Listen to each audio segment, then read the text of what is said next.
It started with social media users blaming Kenya's President William Ruto for the rising cost of living and tax hikes.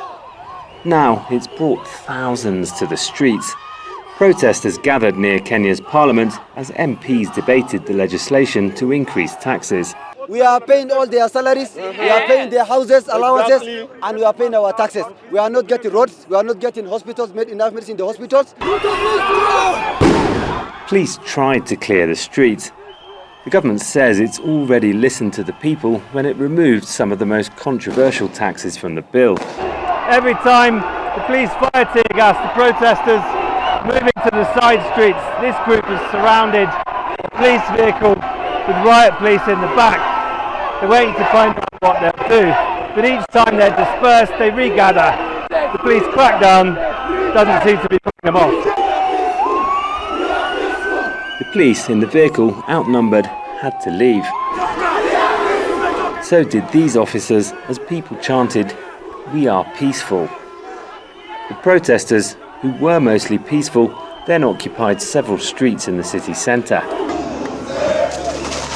So the police used water cannon and tear gas to seal off the streets closest to Parliament. Inside, about 2/3 of MPs voted to approve the amended bill at its second reading.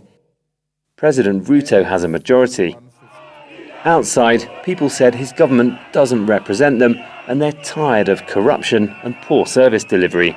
Children are not getting sufficient vaccination in hospitals. And now you're going to impose taxes on wheelchairs. These are differently abled children. So far, since he came into power, what has he done with our taxes? Nothing.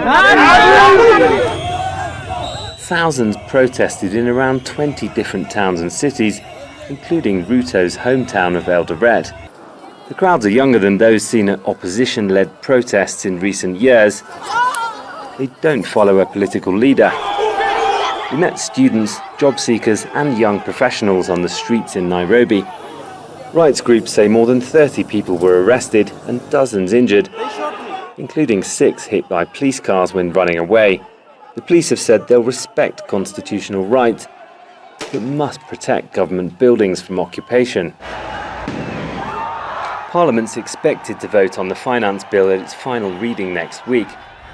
As sunset approached, police tried to clear the streets with volleys of tear gas before nightfall. It didn't work until plainclothes security broke up the remaining crowd. Malcolm Webb, Al Jazeera, Nairobi, Kenya.